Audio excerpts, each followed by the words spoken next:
Ladies and gentlemen, power is over. But that does not mean for one instant of a second that the fun is over. Without a doubt, you are here because the power is out. So stick around, because it's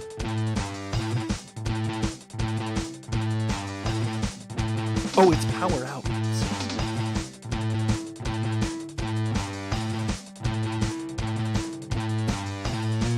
Yeah, it's Power Out.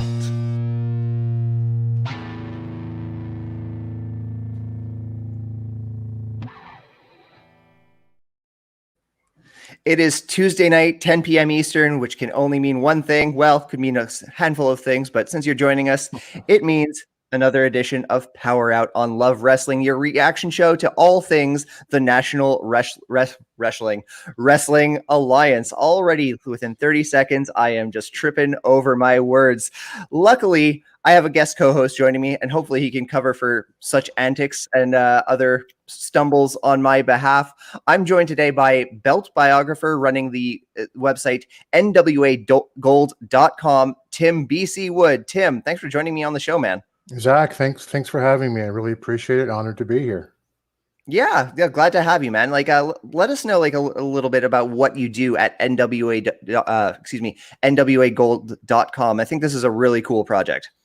Yeah, it's a project where I'm attempting to catalog all the histories, title histories, the photos, kind of the fun facts of every title ever recognized in the history of the National Wrestling Alliance. So that's a lot of titles. It's a 73-year-old wrestling entity. And like we were saying off air, there's 326 titles by my count.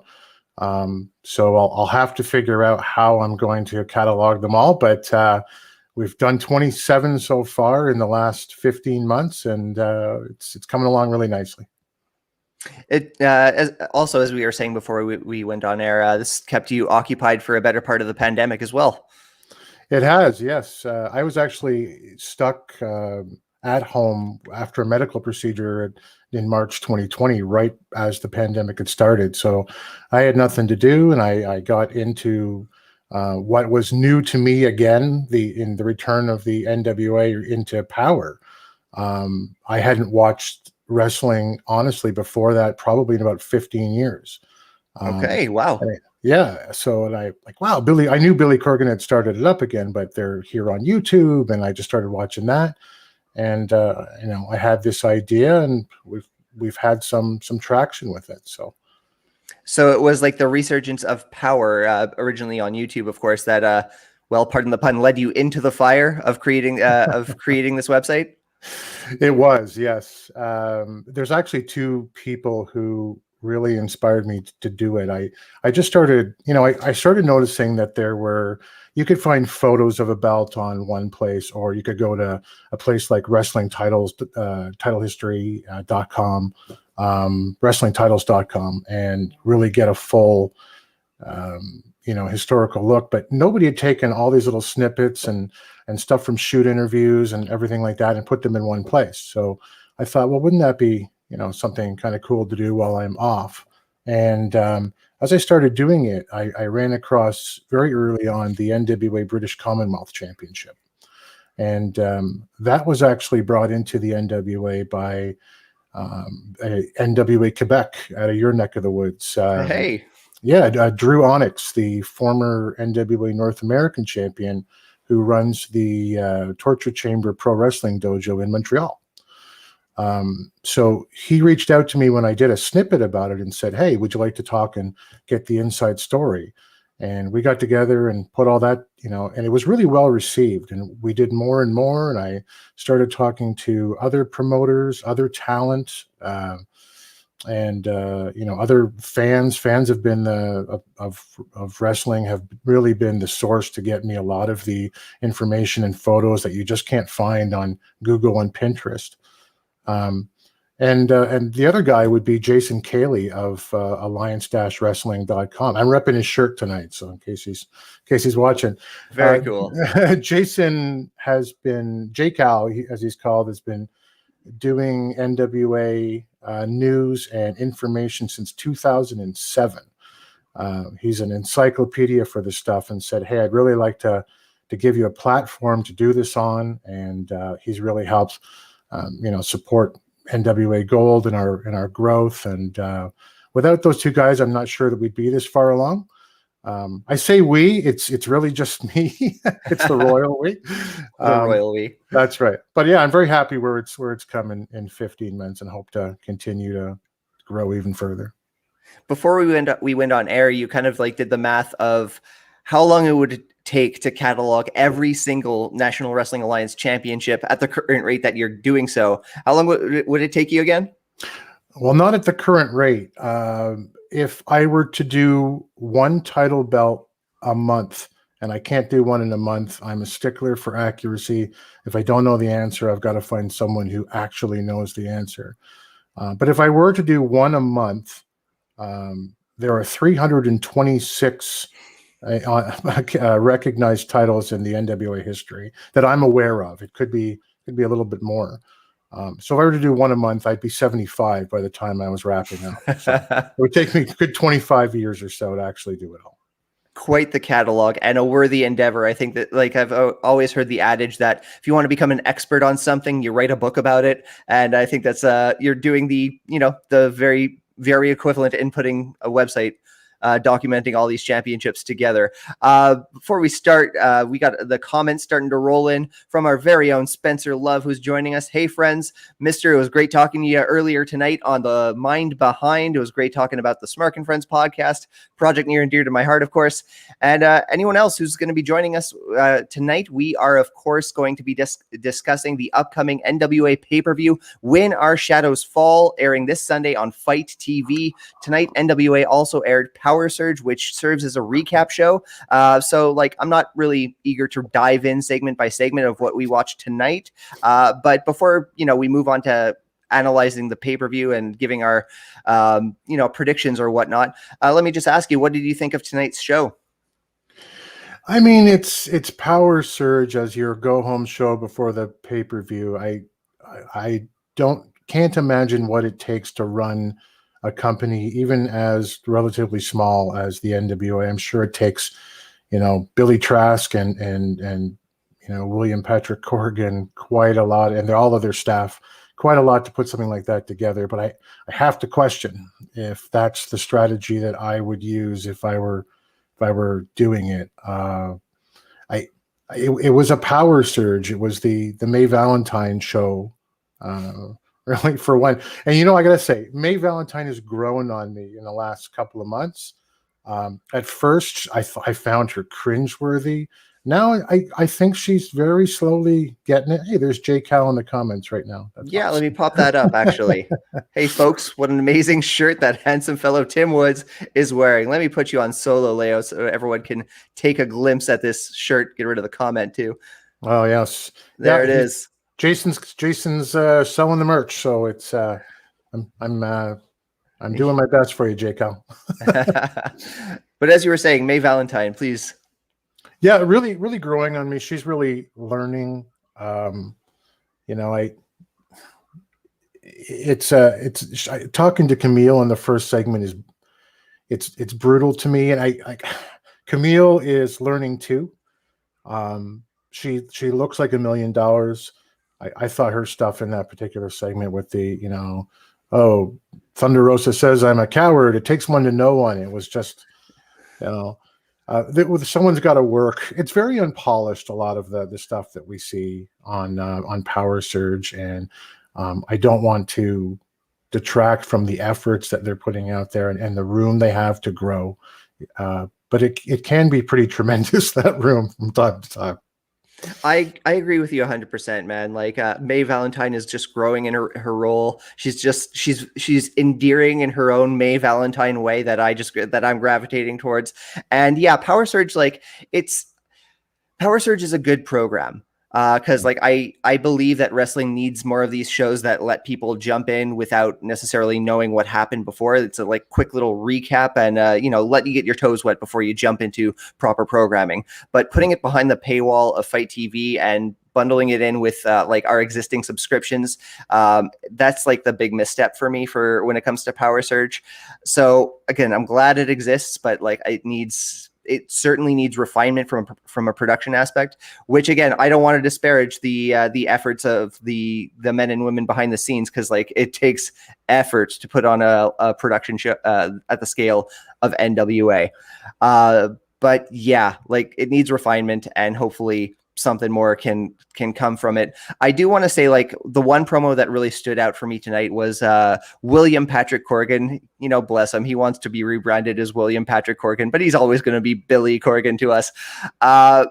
His analysis of Murdoch and Aldis at the coming pay-per-view, I really enjoyed that. He really brought the gravitas to it. He laid it out spectacularly, talked about their history, both like before the NWA and being trained by the late great Harley Race.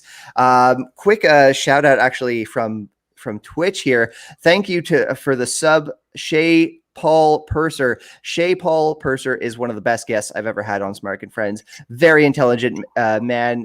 He's a pro wrestler from the other side of the pond. And, brilliant mind, wants to be seen as more than a wrestler. Please check that out. He's got one of the most fascinating conversations I've ever had on that particular podcast. Please stop me. I'm about to go on a tangent. That's not even the show we're on right now. But yeah, that's what I liked from tonight's show. I also did like the tag team match. I like that Saul Renaro and Tim Storm. I think that's a very interesting partnership that I would like to see more of, which is actually a good jumping point, because now we can really start analyzing the pay-per-view, because the first match that they've kind of built is this tag team match, this fatal 4-way tag team match, which has Saul Renaro, but it doesn't have Tim Storm in his corner.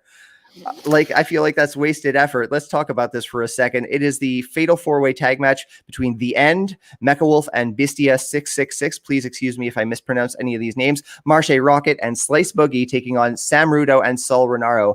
Again, wasted effort. They had a great tag team with Saul and Tim Storm, and I don't know why that's not manifesting at this pay-per-view. Yeah, even if you have heard of Bestia 666, thank you. You're not I honestly, I have not. Okay. So if I am also mispronouncing it, that's fine. But it just seems strange. Hey, here's our go home show, and here's a couple of guys, 3 of them, I think, in that affair that we have not really featured in any way, shape, or form. Yeah, bingo. Yeah, and I question the logic. I don't know if that's the best way to go, but that match, as you mentioned earlier tonight, I really like the potential of Hawks Airy, if I'm pronouncing Airy correctly, that Tim Storm and Sal Renaro, Hawks. Am I saying it right? You'll have to excuse me. I say I like the tag team match, but my stream was cutting it in and out a whole bunch this evening when I was watching on Fight TV. Might have been a problem on my own bandwidth, but I did miss the pronunciation of the tag team. Yeah. I mean, you've got the Hawks father and son from Circle Squared from last season, and I don't know why you wouldn't feature a team like that has a little bit of history in the NWA, that made a splash on the internet, I think in 2019, when that kid made the dive off of the second floor of the mall balcony. You can see it on YouTube. It's Jason was just saying something online there about Hawks Airy looked great. Yeah, there it is. Yeah, and I don't know, I just kind of question some of this particular booking that they're doing. But great match, great tag match between them. And for the pay-per-view, I mean, I guess we'll see. I prefer generally tag team wrestling to singles wrestling. I always have. And we're going to get along great. Yeah. You and I were going to get along great. There you go. You can just tell such a greater story that way. I don't know in this match how it's going to look. I have a feeling it might just be a big chaotic cluster. And, I hope for the best, but prepare for the worst. That's it. And it's interesting that you say that. I didn't realize that, they've announced all these, the undercard of this is a as a strange beast. That's what I want to say here, because they're marketing all these people who are not necessarily familiar faces in the National Wrestling Alliance, and they're not giving us much context of why they are involved, why we should know them, and it's a bit of a misstep. It feels like, and like even more so when it comes to Saul Renaro and Tim Storm, they should be united going into this fatal 4-way tag team match. It feels like the right hand is not talking to the left, and it's a shame because like there could be a lot that this match could offer, and I think they will. But you know, I don't have. I believe they will because I'm an optimist, but like the program has not given me a reason to expect like a really great story in this one. All in all, like my pick for this one, I'm going to go with Slice Boogie and Marche Rocket, because Slice Boogie, I think his stock is rising in the NWA. He has been knocking it out of the park in any segment he's involved in. And his grudge match a few weeks back with Jack Stain was absolutely killer on Superpower. That's my pick. How about you? Actually, I'd go the same way. Yeah, I'm a big fan of Marche Rocket. I think he's got as close to the total package as you're going to get in the NWA right now. Slice is what he is, and he's good on the mic. So yeah, just given what the kind of energy they've put into him so far, I would agree that's probably the same way I'd go. Absolutely. Your friend has popped in once more. They filmed 4 days in March surrounding the pay-per-view. Unfortunately, they're heading that way again. I mean, yeah, like this is the other problem with pre-taped programming, and you know, like they should be able to work with that. Absolutely. The issue I've had with their pre-taped programming is they're still advertising matches that don't take place on the actual event, and when you've got a pre-recorded program behind a paywall, I think that's a huge misstep. I think that's alienated a lot of the audience. It really hurt me a few weeks back when we were talking about Superpower and they're advertising the big tag team match. I know they pulled it at the very beginning of the show, but at the very end, they're building to this big main event. And then they just cut, like the Joe Galley says, like, oh, the match isn't happening. Roll credits. It may as well have been like the Curb Your Enthusiasm theme song playing in the background. Yeah, no, I agree. And the people I've talked to just kind of throw their hands up and say, you know, either I'm waiting for this and it's not happening. I'm not really interested in maybe watching this product, especially behind a paywall. That's it. I think that Mr. Corgan is probably stumbled out of the gate from the pandemic. I do expect that they'll get better, given that they've had more time to sort of prepare or put something together. And there's nowhere to go in some of the cases around this, but up right now. I agree. Absolutely. This is going to lead to our next second of 3 tag team matches that will be featured on the pay-per-view. This next one I am looking forward to, even though like we're going into it very cold. Thunderosa and Molina versus Kylie Ray and Terrell. Hell yeah. Kylie Ray is back. I am so happy to see that happen. And, you know, Thunderosa and Molina's program has kind of been budding. Terrell has been involved, but she's more been associated with Camille. Kylie Ray is coming into this like out of nowhere. I'm not going to complain about that. I'm just so happy to see Smiley Kylie, as Spencer says in the comments. I'm just so happy to see that she's back. I'm hoping that the NWA is a good environment for her. You know, she's left under, you know, certain controversies on AEW and Impact Wrestling, you know, for personal matters and taking care of her mental health. More power to her in doing so. And I hope the lighter schedule of an NWA program affords her all the time that she needs. Yeah, for the, you know, hey, here's this match out of nowhere kind of deal that they've put up. It's a pretty good one overall. Yeah. I would agree. I'm happy to see it. She's getting pinned though, Zach. I want you to know that. I think you're right. I think you're right. Yeah, I would expect Rosa and Molina to go over in this one, especially since she's apparently not going to go over Camille. But hey, we'll see. I think that'll be a fun one and probably one of the highlights on the card, though. Absolutely. That's what I'm looking forward to it. And yeah, I got to agree. I think Thunderosa and Molina are picking up the win. The other way I could see this going is possibly, you know, there's been hints of dissension between Molina and Thunderosa, especially early in the program. And that just kind of like, never really resolved. We just kind of like accepted that they were suddenly getting along, even though there was no real reason for us seeing them getting back on the same page. I think if this scenario takes place, I think it would be a mistake, but I also think it's possible that Molina stabs Thunderosa in the back, allowing Taryn Terrell to pick up the 1-2-3 over Thunderosa. Yeah, I hadn't thought of that. That's an excellent pitch there for that idea. They haven't played that up since the previous season between Molina and Rosa, though, and I thought it was sort of like the May and Sal Renaro we're just best friends thing that Joe Galley and Velvet Sky started to bring back again today. I thought it was just gone, but we'll see for sure. They did like very loosely at the very beginning of this post hiatus run of NWA Power that, Molina showed up during Thunderosa's airtime and just tried to reintegrate herself into her life. Thunderosa, like, she was very polite about it. It wasn't a scene, but she was like, I just want to kind of do my own thing. Right. And there was never really any payoff. And, such is how they booked it. And who knows, maybe they will pay it off. Maybe they won't. You never really know with the current booking of NWA. So yeah, I think we're safe in saying that Rosa and Molina, barring any shenanigans, are picking up the W in this one. I would agree wholeheartedly. Next up, we got Fred Rosser versus JTG. I got to admit, I'm a little interested in this one, even though it's the most thrown together match of a card full of matches that are very thrown together. JTG and Fred Rosser, both very talented guys. Rosser has been great in his run in NWA. He's been surprising me as a heel. I thought he was going to be like a very solid baby face, but he's been really impressing me with what he's been doing in his like very brief programs with Pope.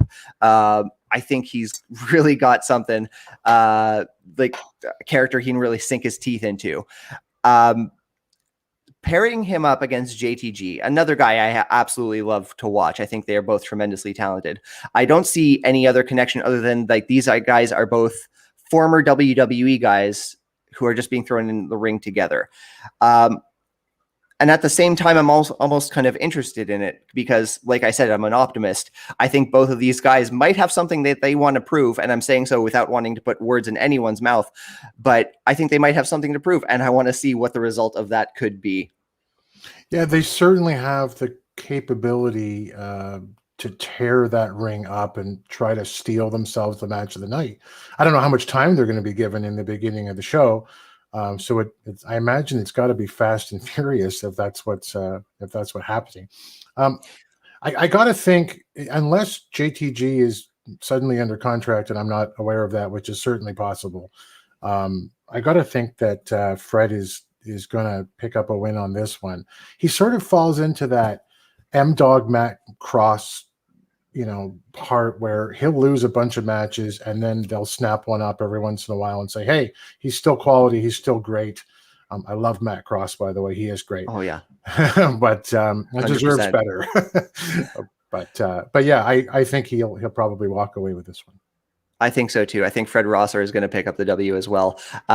Before we move on to the next contest, hey, thank you for the Sub Alliance blog. Thank you for being part of the growing Love Wrestling Twitch community. Glad to have you aboard. Thank you for joining us tonight on PowerrrOut. And again, thank you, Tim, for being the draw. You've brought the lively crowd with you for on this episode of PowerrrOut. Well, I'm not the draw. Camille is, you see, so she tells us. But thank you. Another follow-up on Rosser versus JTG. Have them go full tilt, possible form of tag team, or both go after the vacated national title. That's a good point. Like, I haven't really considered the national title because it is a vacant championship, and we're going into a very loaded pay-per-view. But that might be an interesting route for them. I like the tag team route as well, but that vacated national title, that appeals to me. I think that's a great call, Dave.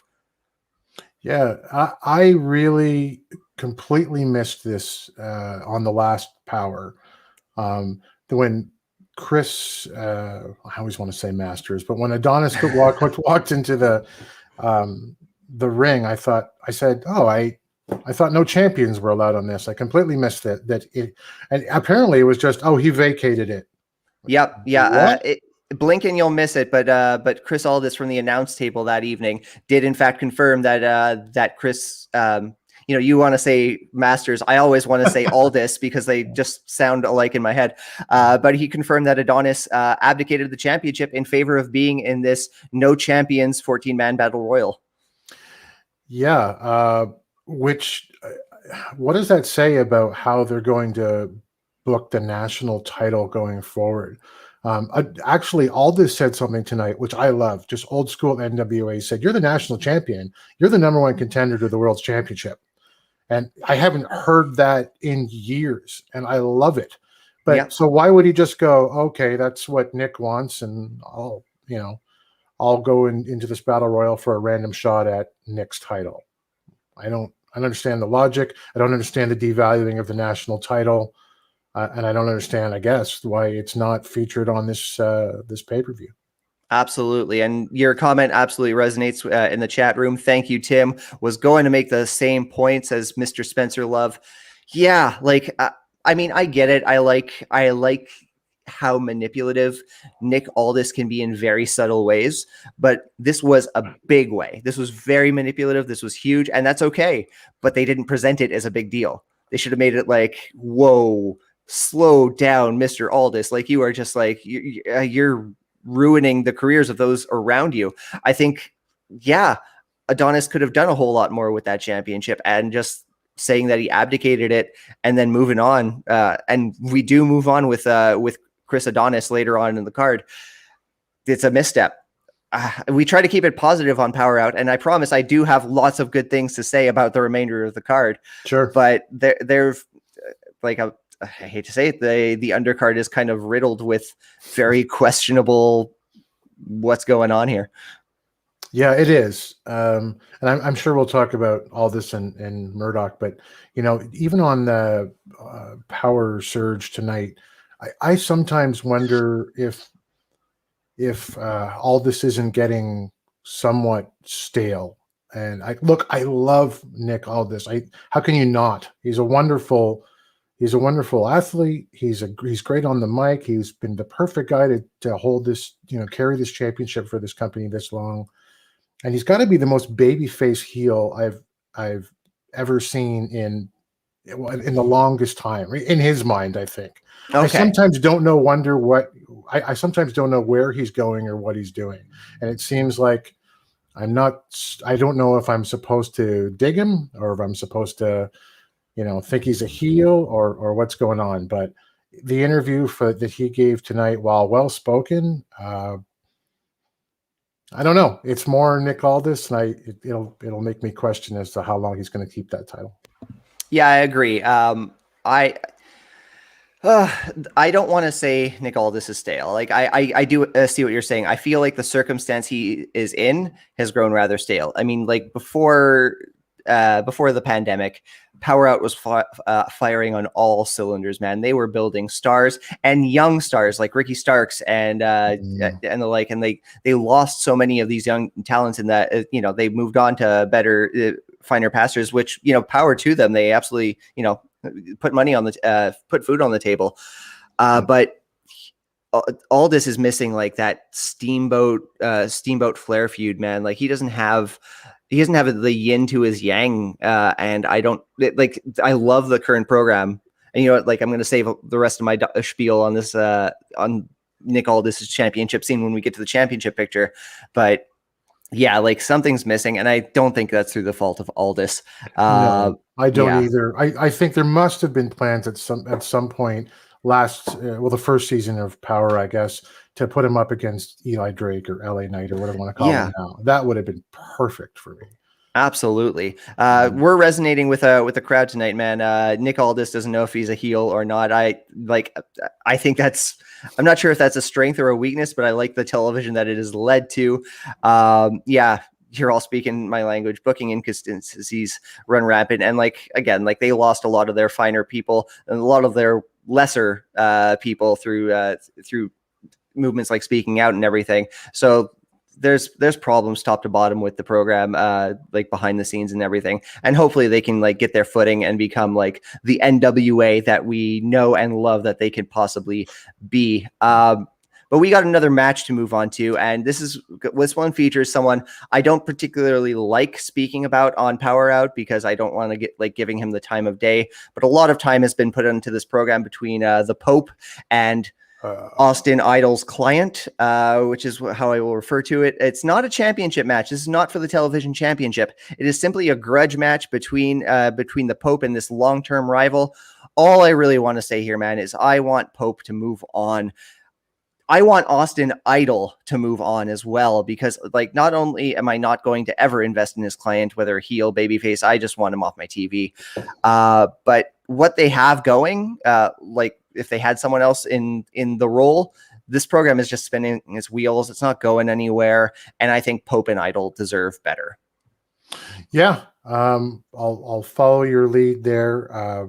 We talked. I never want to stop my guests from bringing them up. I should have like maybe said something before we went on air, and I apologize. But like, I'll never stop anyone from mentioning them. No, not at all. Let's just stick to the wrestling side of the deal with him. We talked before the air that Thunderosa could wrestle a broom, as they say, right? Pope is just wrestling a refrigerator, and it's just it's stupid. It's not something I care about. I would like to see a 3-minute squash, because I don't think that Mr. Idol's client could last longer than that anyway without blowing up. And if I have to see one more Austin Idol's Universal Wrestling Academy ad, and I'm sure he pays for them on Power, let alone 3, I'm going to lose my mind. I'd like Austin Idol. When I was a kid, through the After mags, there was some really cool stuff that he was involved in. I just can't take it anymore. And Pope is gold. He is liquid gold poured into the wrestling tights that he wears. So I hope that they realize what they've got there. They move him on, just like you say, and give him a worthy opponent. He should be the guy to go to the Lucky 7 and face off against, I would guess, Aldis. 100%. I could not agree with that more. I think he's the guy he's going to hit Lucky 7. I don't see a scenario in which he doesn't. I think it'd be a fool's errand for him not to do that. Yeah. Pope, absolute stud. Really, really hoping he takes on Aldis for the SAP. A few weeks ago, I think Pope might have been angling for that. He was wearing like his Dream Match shirt. Is from a small company called Dream Match Wrestling. They just do like fan posters and the like, and they did like an Aldis versus Pope, and he was sporting that shirt, man. He is not involved in a program with Aldis, but I think he might be angling for one, and that would be very cool to see. Before we move on to the next match, there's a couple cool notes here. But yeah, I agree with Alliance Blog. NWA hasn't been able to build up a quality opponent for Aldis. Cody was that guy, but he's locked into AEW, and that's totally understandable. We also got this. I like this pick because we were talking about Matt Cross earlier.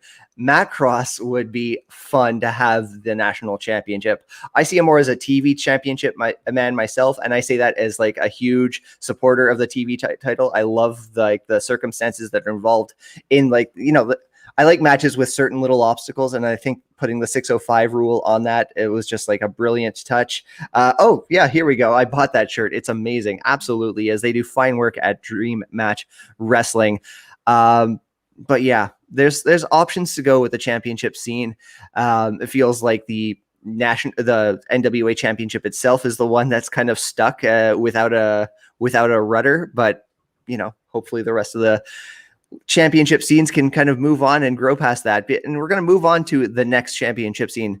Oh, actually, sorry, another brainwave I had, and this won't happen because this is the second time I'm suggesting a swerve and a backstab. But what do you think of possibly Pope and Idol together? Wow, that's interesting. I hadn't considered that one. Pope doesn't need Idol. Arguably, nobody needs Idol, but it's true. I'm asking you after you went on your spiel about Idol. Yeah. No, I think he's got some value to some people out there. I don't know about Pope. I like Pope standing on his own 2 feet, and but hey, anything's possible in the funny world of professional wrestling. Absolutely. But yes, indeed. Let's move on to the next championship match, the third tag team match of the evening. Aaron Stevens and Junior Kratos, Strictly Business, and the War Kings in a triple threat contest, man. I'm not sure what Stevens and Kratos are doing with these titles anymore, man, because like I feel like the story they're telling could have ended very recently several times. They could have dropped those championships several times, and this kind of internal conflict just continues with them holding gold. What do you think of this? I think this match is another potential one of those unfortunate mayhem messes that could just. I mean, there's so much great talent in there, and just only so many feet in that ring to be able to do stuff when you've got three teams, especially guys who wrestle in the kind of size and style that most of these guys do, right? So I don't know who I would have a pick, to be honest. I happen to love Dane and Crimson. And, I'd love to see something happen there, but I don't know that they've looked strong enough recently to pull something off in any capacity. So it's up in the air for me. I'm not sure I have an opinion. I think maybe I'll just pour myself a drink and sit back and just watch it for what it is.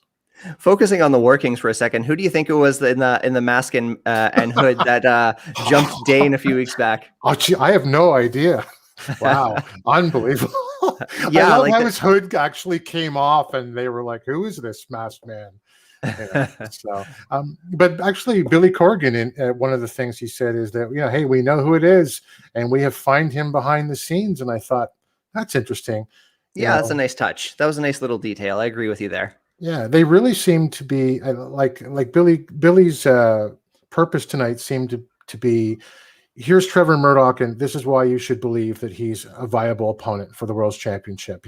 Here's Camille, and let me tell you about, Camille and how far she's come and, what she's done. But it also seemed to be, at least as far as I know, the first time that he's really presented himself as, hey, I'm the guy behind this company.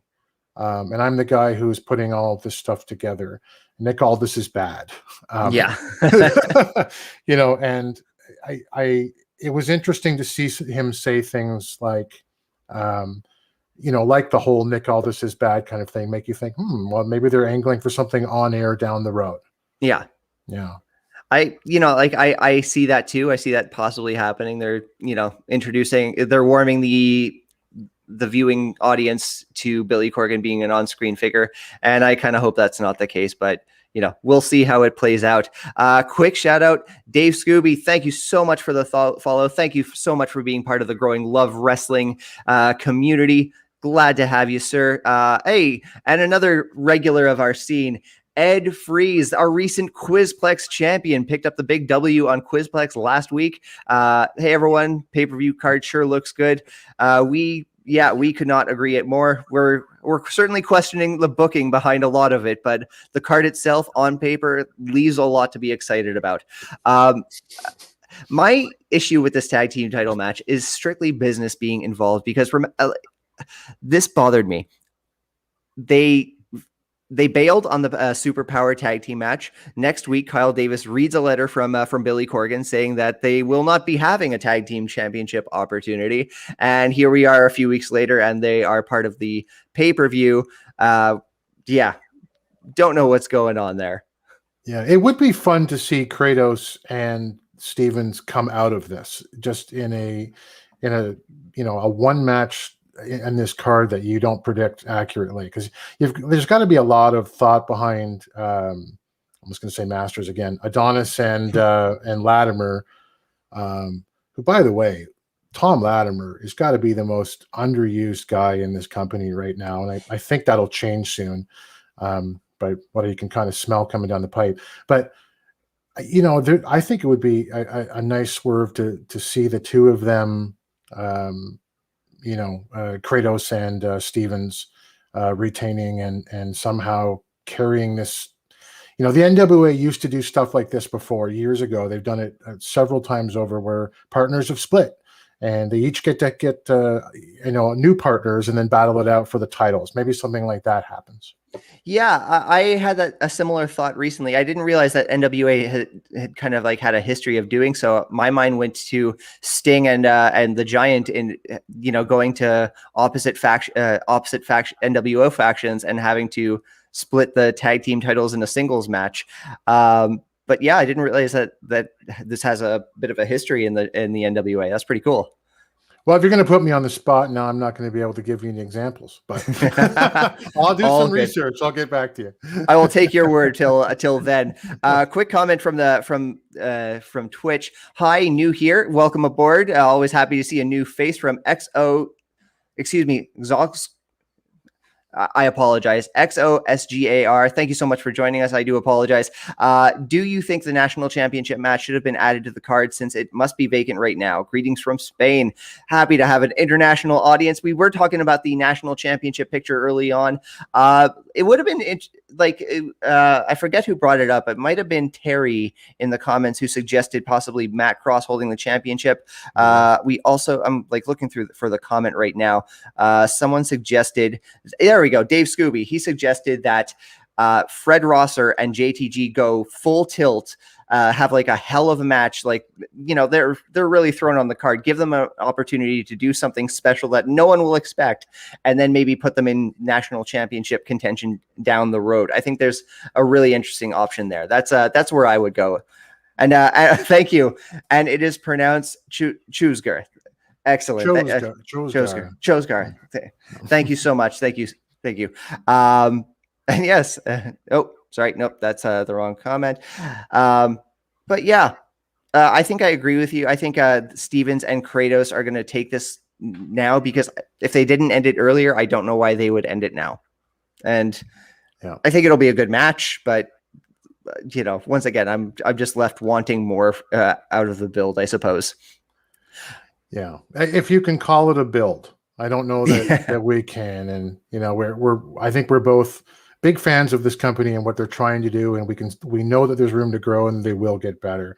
But yeah, calling it for what it is, I don't know that there was a bunch of build leading up to this, and I look forward to what they're able to get out of it.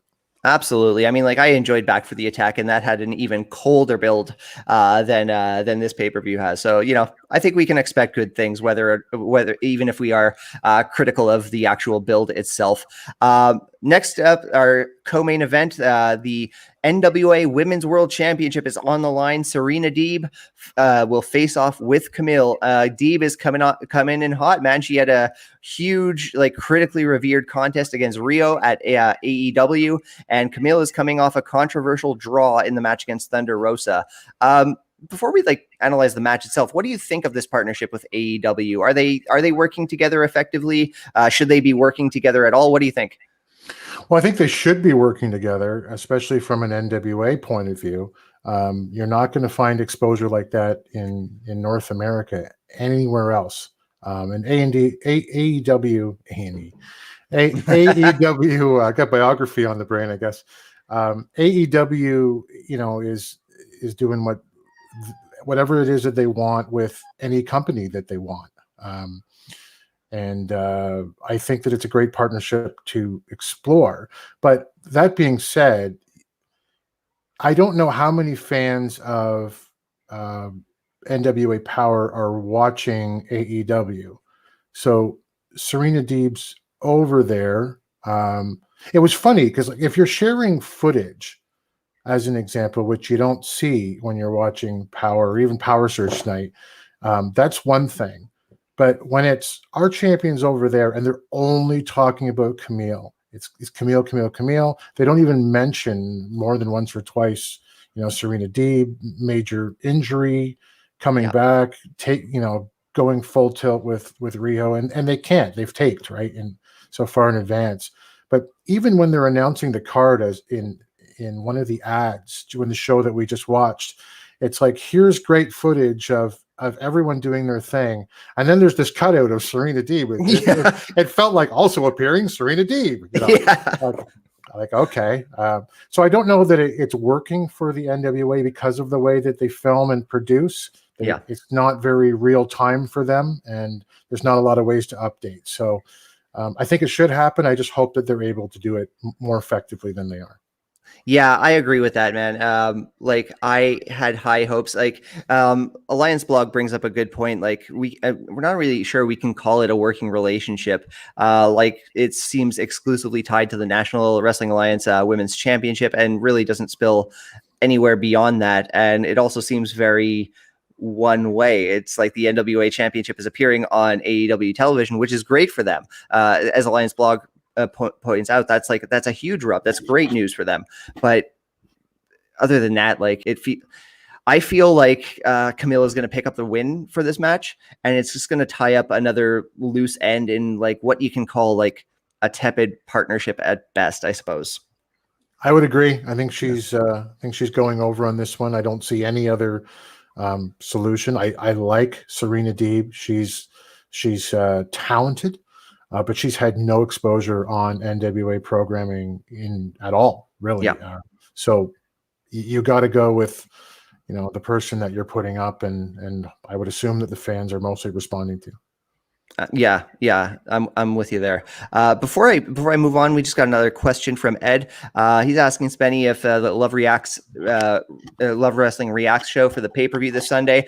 The answer is actually no. It's actually going to be a special episode of PowerrrOut. We're going to go live immediately after the NWA win Our Shadows Fall, and actually a small panel of past guests from recent weeks of PowerrrOut will be joining me live to react to all things When Our Shadows Fall. So I'm looking forward to being part of the panel. I don't want to give out names right now because we're still just like locking them in, but the people I've been speaking to, very exciting people, very excited to have them back on the show. But yeah, I am looking forward to this match because, again, like Camille is growing as a wrestler. You put her in a match last week against Thunderosa, and they absolutely like knocked it out of the park. You're going to get the same result when you have a match with Serena Deeb. 100%. Yeah, and I think it speaks really well. We all know that Thunderosa could carry anyone through a 20-minute match. Yeah, arguably she did, but Camille was a lot better than she had been in that match. But it might also say something about the programming that we've seen recently as a whole, that that particular match on that episode is the one that we're going to remember most, maybe from this season. Yeah, I agree with you. The hell of a match. But we got to move on to the main event, and man, I have been looking forward to this one. We have been kind of like critically picking apart NWA, but I think we're going to be hard pressed to find too many missteps in this particular contest and the build to it. Nick Aldis defending the NWA championship against Trevor Murdoch. Please kick us off with this one, man, because like I probably going to go on for days about this match. I love Trevor Murdoch in a nearly esoteric way. I think he's fantastic. I like to call this one the thinking man's wrestler versus the drinking man's wrestler. I like that.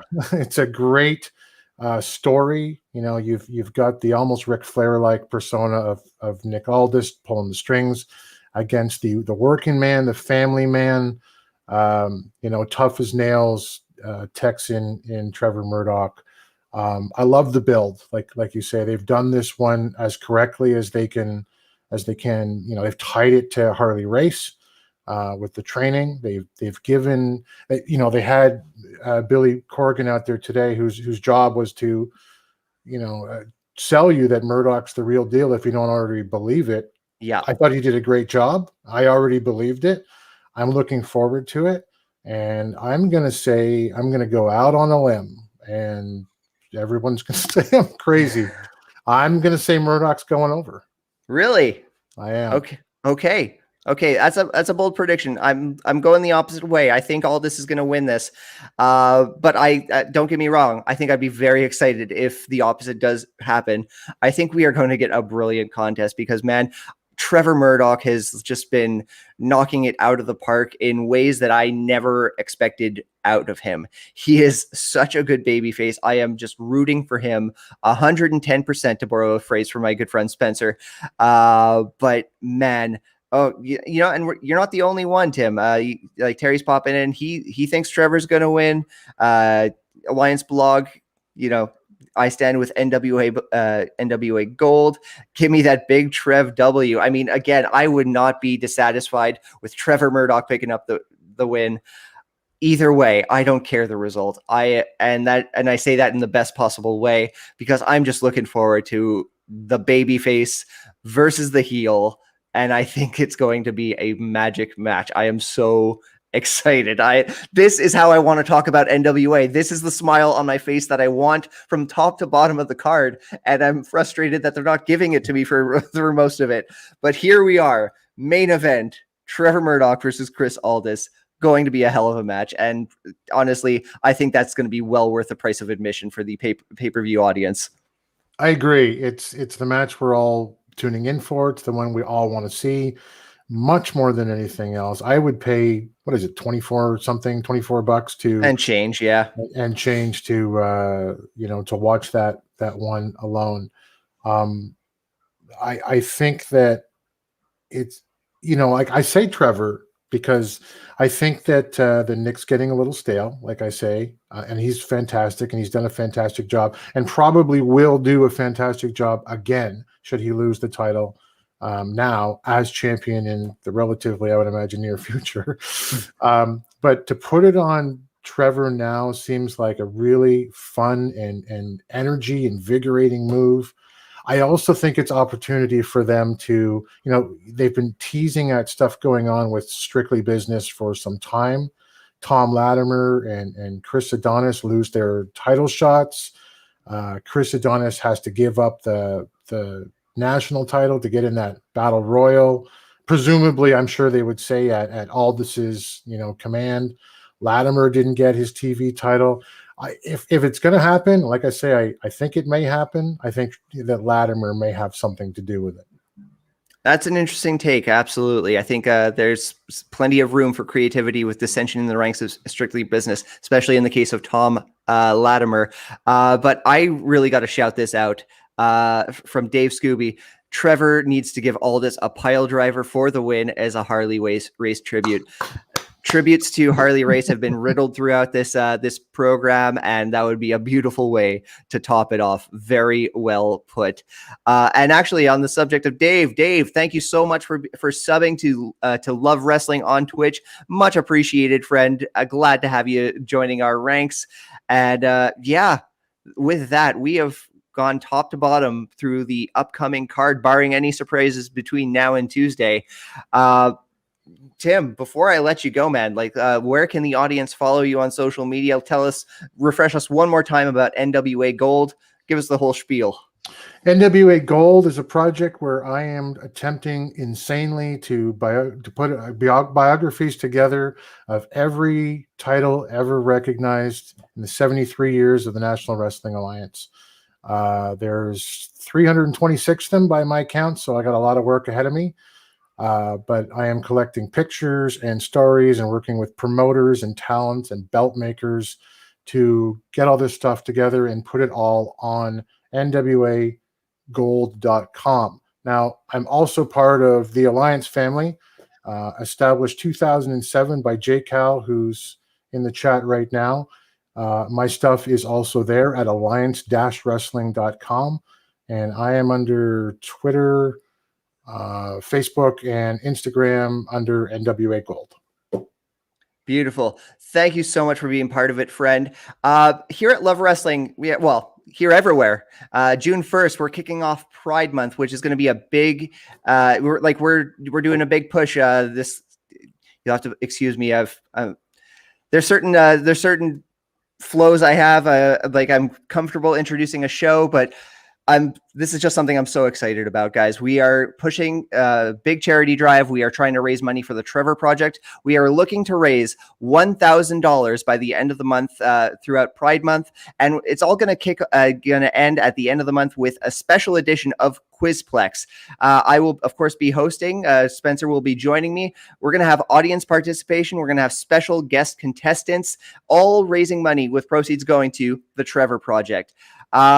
once again, thank you so much for joining us on this episode of Power Out. Whether you joined us live on Twitch, Facebook, or YouTube, whether you're catching the replay, or whether you're catching us on the podcast, thank you so much for being part of it. Thank you.